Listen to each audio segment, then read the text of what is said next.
अल्लाह अकबर, अल्लाह अकबर, अल्लाह अकबर। बापा આવી ગઈ બેટી?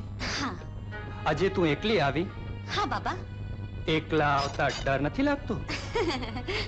બાપ પાસે આવતા દીકરીને વળી ડર છે નો? સાચી વાત છે. નમાજ પડીને અલ્લાહ પાસે રોજ એક જ દુઆ કરું છું કે દાતાર જલ્દીથી તારા ખોળામાં એક ફૂલ જેવો સુંદર દીકરો રમતો કરી મેલે. એટલે બેટી આ ઝૂંપડી મેલીને હાલતો થાવ. લ્યો હવે જમી લ્યો બાબા. હા બેટી અહીં રાખી દે.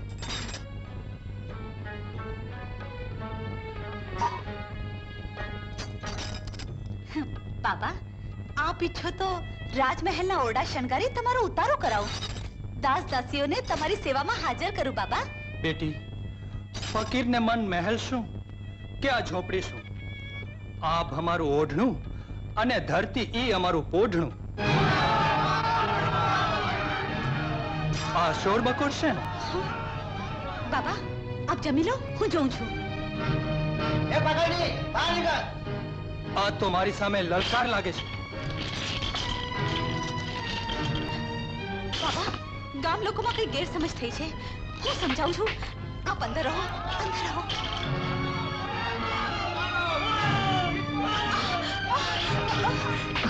આ તમે શું કરી રહ્યા છો? અરે આ સવાલ તો મેં તમને પૂછ્યો છે. અહીં અંધકારના એકાંતની અંદર આ ફકીર સાથે તમે શું કરી રહ્યા છો? એણે આ પાપિયાના બાપને પેટમાં પાંગરવા દીધું છે.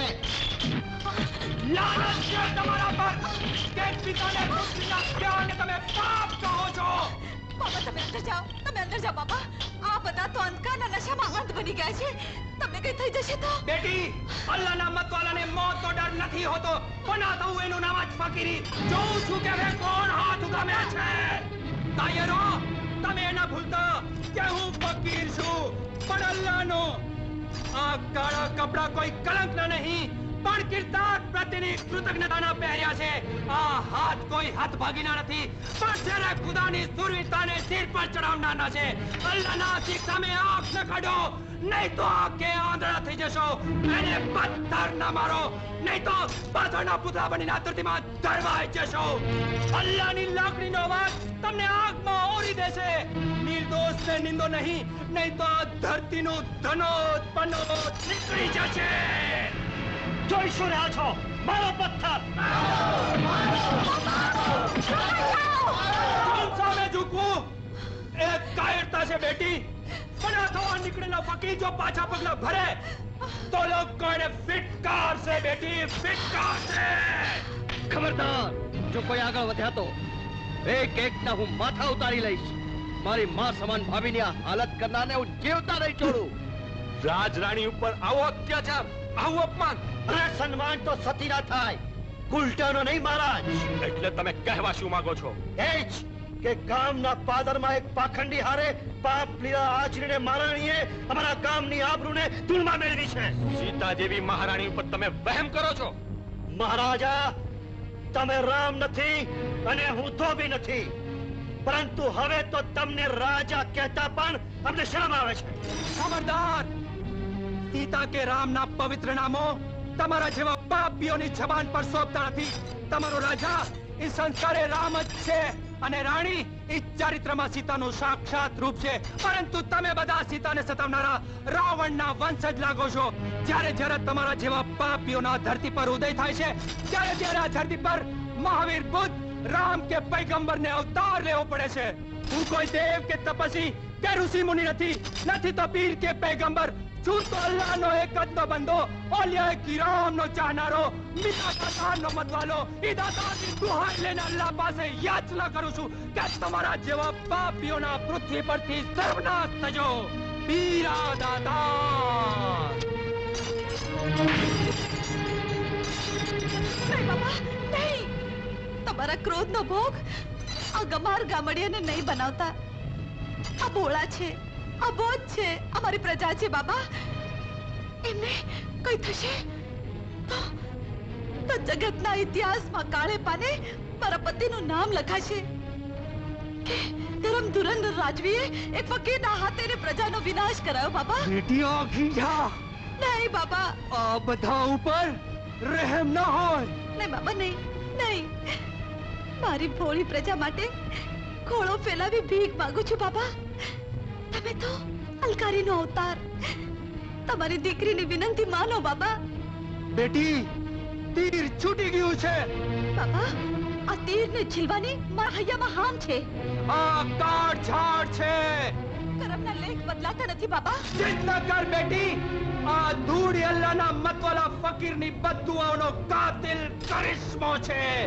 અને આસમાનમાં ઉડાડીશ તો આસમાનમાં આંધી ઉઠશે, અને ધરતી પર નાખીશ તો ધરતી ધ્રુજી ઉઠશે, અને સાગરના જળમાં ભેળવીશ તો સાગરમાં પ્રલયના પૂર ઉમટશે, અને કોઈ નહીં ઝીલી શકે બેટી, અને કોઈ નહીં ઝીલી શકે.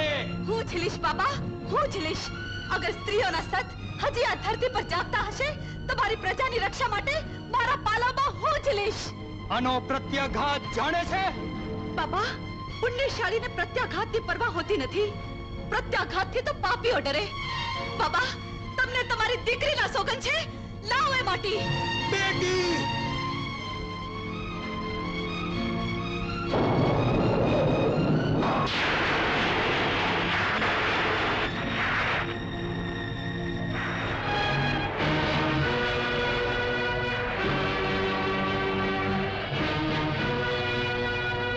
બેટી, માટી છીલીને તે ભૂંડું કર્યું. અલ્લાહ તને ઉગારે. મીરા દાતા.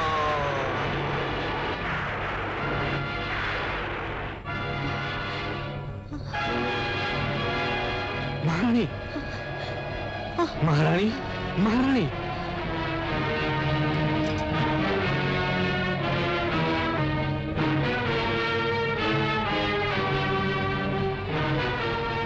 રાજાનું પાણી ઉતરી ગયું, રાણી બદનામ થઈ, ફકીર વિલે મોઢે પાછો ગયો. ગાંડીના પેટના કોના નામની કોક મૂકી. હાય હાય ડાયલા, ડાયલા, ખરે વખતે તે તારી માને યાદ કરી હો. તારી માં તો તારી માં હતી. કે હે બાપુ, હા, મારા સાસુ મારા કરતા પણ સારા હતા. એ રૂપા બહુ અસલ તમારા જેવા જો. એને શું મને લાડ લડાવ્યા છે, શું લાડ લડાવ્યા છે, શું લાડ લડાવ્યા છે. હવે આગળ બોલો ને કે કેવા લાડ લડાવ્યા છે. અરે ભેંસ ભાંભરે ત્યારે ઉઠવાનું, પછી રસોડામાં ધોવાના ઠામ, અને પછી શિરામણ તૈયાર કરવાનું. તે હે બાપુ, હા, એમને તમારા હાથનું બહુ જ ભાવતું હશે. હા. શિરામણ હા. કેવું પડે હો બાપુ, કેવું પડે. એમને તમારા ઉપર ખૂબ વાલ હશે. હવે વાલમાં ને વાલમાં આવા ઘેલા પેદા થયા. હવે ચૂપચાપ સાંભળી લે, અને પછી તારા સાસુ વિશે તારે જે મત આપવાનો એ આપજે. સમજી? ઠીક, તો પેલા કાન સાફ કરી નાખવા દો. આ કરી લે. અને સાંભળ, હમ. આજે પાડા ઘાંઘરે ને હા. એમ રાતના તારી સાસુ નસકોરા બોલાવે.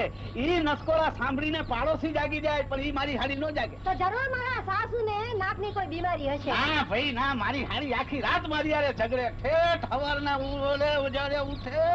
તો તમે હખણા નહીં રહેતા હો. એમાં બિચારા મારા સાસુ શું કરે? મારા જેવો સરગવાની સિંગ જેવો સીધો ભરથાતો કોકને મળે. આહા, મારે ને સવારના હલબલાવીને ઉઠાડવાની, એવી તો એ આળસુ. વાહ વાહ. એ બાપા, રૂપલીને કહો ને કે મને જટ નવડાવી નાખે. હવે તમે ચૂપચાપ બેસી રહો ને. હા બાપુ, પછી શું થાય? સવારના ઊભી થાય, આહા, મોઢું ઉટક્યા વગરની શિરામણ કરે, વાહ. અને મારા હાથમાં ઝાડુ પકડાવી દે. બાપુ તમને ઝાડુ મરાવે? હા, મને ઝાડુ પકડાવી દે, મારે ઝાડુ મારવાનું, અને ઈ મારા માથામાં ખાસડા મારે, આહ. અને ઉપરથી નાચતી જાય. વાહ વાહ. પછી મારે શિરામણ તૈયાર કરવાનું, આહા. કપડા લઈને નદીએ ધોવા જવાનું, આહા. અને બપોરના ગામમાંથી એને માટે ઝાપટવાનું. વાહ બાપુ વાહ, કેવું પડે હો. આ તમારો દીકરો ગાંડો છે, એની કડી મળતી જાય છે. હા બાપુ, પછી શું થાય? પછી શું? મારે એના મોઢામાં કોળિયા મૂકવાના. આહા, એવો તો હું સુખી હતો, આહા, પણ ગમે તેવી તોય મારી બાયડી હતી. વાહ. આ કનૈયા કુંવરની માં હતી. એ બાપુજી, હા. એક વાત પૂછું? પૂછ. સાથે સાથે જવાબ આપજો. હા, હા. મારા હા સાચું તારા કહેજો. શું? હું જે મામને નવડાવું છું એ મારા સાસુ તમને નવડાવતા હતા? હું કઈ આના જેવો ગાંડો છું? ના. હે? પણ એને મને જિંદગી આખી એવો નવડાવ્યો છે, એવો નવડાવ્યો છે. જો મારી ચામડી જો બળદના કાંત જેવી થઈ ગઈ. મને નવડાવો ને. હવે નવડાવીએ છીએ છાના માના. ગલગલિયા થાય છે. તમે કદી નાના ગેગલા છો કે ગલગલિયા થાય છે? તો પછી તું અહીંયા બેસ ને હું તને નવડાવું એટલે ખાતરી થાય. મારો દીકરો ગાંડો છે પણ છે રંગીલો. અરે દીકરો કોનો? આ નાથિયા નખોદિયાનો. આ ગલી ગલી, હા? લ્યો બાપુ, એક કોરથી તમે ઝાલો ને એક કોરથી હું ઝાલું. એટલે તમારા દીકરા શરીર લૂછીને બદલી નાખે લુગડા. લ્યો હવે તમે બદલી નાખો તમારા લુગડા. તમે બંને ઊભા છો ને મને શરમ લાગે છે. અમારી શરમ? મને લાગે છે કે આ મારો કપાસર આ બોવા નહીં સુધરે. મને પણ એવું જ લાગે છે કે આ કોઈ જન્મે નહીં સુધરે. મારી સાસુએ આવા ગાંડા કા પેદા કર્યા.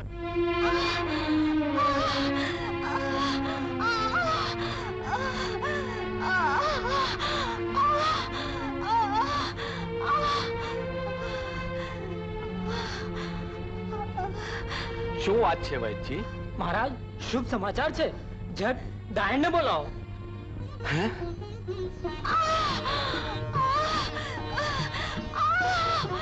સેનાપતિ, ખજાનચી, પ્રધાનજી, રાજકુળના વંશ વારસના જન્મની સાથે જ રાજનો ખજાનો ખુલ્લો મૂકી દેજો. ગરીબ ગુરબાઓને વસ્ત્ર, અન્ન અને આભૂષણોથી નવાજી દેજો. આખા નગરને 8 દિવસ સુધી રાજને રસોડે જમવાનું જાહેર કરી દેજો.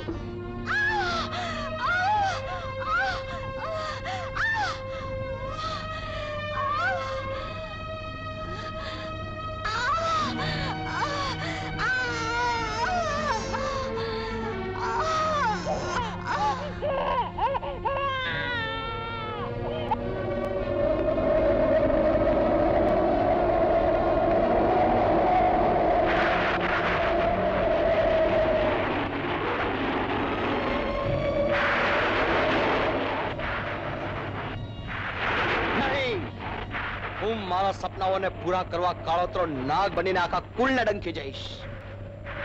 બાળકનો જન્મ થતા જ ભગવાન રૂઠ્યો. બાજી મારા હાથમાં છે. ગામ લોકોને જઈને ભડકાવું છું કે આ તાંડવનું કારણ જન્મનાર કુંવર છે.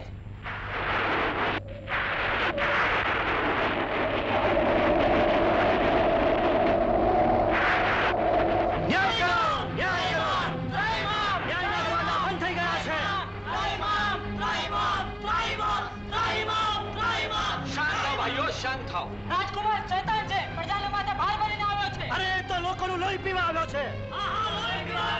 અવિશ્વાસ બનવાને બદલે પ્રભુ પાસે પ્રાર્થના કરો ભાઈઓ. પ્રભુ તો કોપ્યો છે. પ્રજાને રક્ષણ તમારો ધર્મ છે. પ્રજાને માટે અમે પ્રાણ પણ આપવા તૈયાર છીએ. અરે તમારા પ્રાણ નહીં, પરંતુ જો પ્રજાનું ખરેખર રક્ષણ કરવા માંગતા હો તો તમે તમારા પુત્રનું બલિદાન આપો. આમ ખરો, મારા ભગવાન જેવા ભાઈ અને દેવી સમાન ભાભીનું અપમાન કરો છો તમે. રાજકુંવર રણજીતસિંહજી, શાંત થાઓ. આ આંધી અને તોફાનનું કારણ છે માત્ર રાજકુમાર. જુઓ પુરોહિતે બનાવેલી કુંડળી. એના જન્મના ગ્રહો જ બતાવે છે કે આ સર્વનાશનું કારણ માત્ર રાજકુમાર છે. હે મા પરમેશ્વરી, પાપને હરનારી ને પુણ્યને જગાડનારી જગદંબા, આ શું થવા બેઠું છે માં? આ શું થવા બેઠું છે? માં જગદંબા, આ કોપને રોકી દો માં. દીકરી, તારી ભક્તિ, શ્રદ્ધા, સાધના અને ધર્મ પ્રત્યેની તારી સાચી ભાવનાથી હું પ્રસન્ન થઈ છું. યાદ કર એ પ્રસંગ કે જ્યારે ફકીરે શ્રાપ આપવા ઉપાડેલી ધરતીની ધૂળને તે હિંમતથી તારા ખોળામાં ઝીલી હતી. આ કાળઝાળ છે. બદલાતા નથી બાબા. ચિંતા કર બેટી. આ ધૂળી અલ્લાહના મતવાલા ફકીરની બદદુઆઓનો કાતિલ કરિશ્મો છે. અને આસમાનમાં ઉડાડીશ તો આસમાનમાં આંધી ઉઠશે, અને ધરતી પર નાખીશ તો ધરતી ધ્રુજી ઉઠશે, અને સાગરના જળમાં ભેળવીશ તો સાગરમાં પ્રલયના પૂર ઉમટશે, અને કોઈ નહીં ઝીલી શકે બેટી, અને કોઈ નહીં ઝીલી શકે. હું ઝીલીશ બાબા, હું ઝીલીશ. અગર સ્ત્રીઓના સત હજી આ ધરતી પર જાગતા હશે તો મારી પ્રજાની રક્ષા માટે મારા પાલામાં હું ઝીલીશ. આનો પ્રત્યાઘાત જાણે છે? બાબા, પુણ્યશાળીને પ્રત્યાઘાતની પરવા હોતી નથી. પ્રત્યાઘાતથી તો પાપીઓ ડરે. બાબા, તમને તમારી મારી દીકરીના સોગંદ છે. લાવો એ માટી. બેટી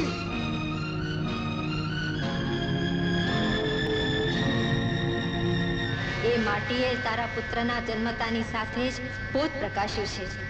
હવે તારા માટે કપરી કસોટીનો કાળ શરૂ થયો છે. એક પછી એક તારા પર દુઃખો તૂટી પડશે. આવનારી કસોટીનો તું હિંમતથી સામનો કરજે.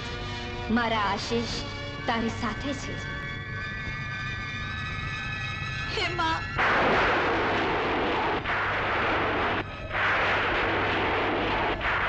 દીકરી તે જીત કરીને માટીને તારા પાલોમાં ઝીલી અને તારા પર પડનારા દુઃખોનો તે મને નિમિત્ત બનાવ્યો. આવી પડેલી આ આફતમાંથી ઉગરવા તું દાતારની આરાધના કર.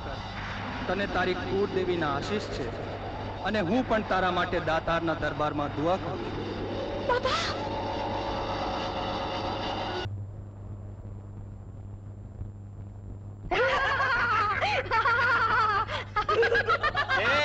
આ મારા ઘરમાં શું ભવાયાના ખેલ માંડ્યા છે? ચૂપ રહો ડોશા. અરે તું વહુ છો કે વાગણ છો? વાગણ તારી માં. અરે પણ મારી માવડી, તને થયું છે શું? હું તારી માં નથી. તું ગાંડો. અને તું ગાંડો ને બા. તારી વહુ બધાના માથા ભાંગી. અને તમે બધા ગરમ મસાલા જેવા. આ બાયડીએ પૂરા હાલ કર્યા. છોકરાએ દગો દીધો અને વહુ ધૂણે છે. મને લાગે છે કે હું જ ગાંડો થઈ જઈશ. તું ગાંડો નહીં થાય. તે મારી જિંદગી બગાડી છે. મેં તારી જિંદગી બગાડી છે? અરે હું તારો વર નથી, તારો સસરો છું. એ ડોશલીના, તું મારો સસરો છે પણ એક નંબરનો સુવર છે. તને ખબર હતી કે તારો દીકરો ગાંડો છે, છતાં તે મારી માને રવિ ધમકાવી તે મારા લગ્ન નહીં સાથે કરાવ્યા. એ ગાંડી, મેં કોઈને કરાવ્યા નથી, કોઈને ધમકાવ્યા નથી. તારી માને છે ને નાણાની થેલીઓ ભરીને દીધી છે, તઈ તારા પગલા થયા છે. એ બાપા, આ મારી વહુને હું થઈ ગયું છે. નાથિયાના છોકરા, હું તારી વહુ નથી. ભૂલી ગયો. તું મારી વહુ નથી, તું મારા બાપાની વહુ છો. જેમ તું તારી કાઢેલો એમ તારો બાપ તારી કાઢેલો. હું એની વહુ નથી. તો પછી તું કોની વહુ છો? હું નવલ શાહીની વહુ છું. મરી ગયા. ઘરમાં એક ગાંડો હતો, હવે બે ગાંડા થયા. મારે ઘરમાં બબે ગાંડાને હાચવવાના. મને લાગે છે કે મારે જ રોવાનો વારો આવશે. આ બંનેને દરગાહે લઈ જવા પડશે. ના થયા આ ગાંડા, ના થયા આ ગાંડા, ના થયા આ ગાંડા. મહારાજ, ઔષધના જેટલા ઉપાય હતા એટલા અજમાવી ચૂક્યો. હવે તો આનો ઈલાજ માત્ર ઉપરવાળો જ કરી શકે. ન જાણે કયા જન્મના પાપ કર્યા હશે આ દીકરાએ. જન્મથી લઈ આજ સુધી સુવાળનો શ્વાસ નથી લીધો. ભાભી, રણજીત, કુદરત જ્યારે કોપાયમાન થાય ત્યારે કાળજું કાબુમાં રાખવું જોઈએ. તમે જ આમ હમારી જશો તો મોટા ભાઈને હિંમત કોણ આપશે? હવે તો હૈયુની હિંમત બેવ હારી ગયા છે. હે ભગવાન, આ ચાર મહિનાના વાણા વાઈ ગયા તો આ રાજકુળના વંશ વારસને કેવી બીમારી લાગી ગઈ છે એનો કોઈ જ પતો લાગતો નથી. દેશ પરદેશના તમામ વૈદ હકીમો એનો ઈલાજ કરીને થાકી ગયા તો એ રાજકુંવરને સુવાડ થતી નથી. પ્રભુ આ કયા પાપનો બદલો લઈ રહ્યો છે? એ તો હવે ખબર પડશે મોટા ભાઈ.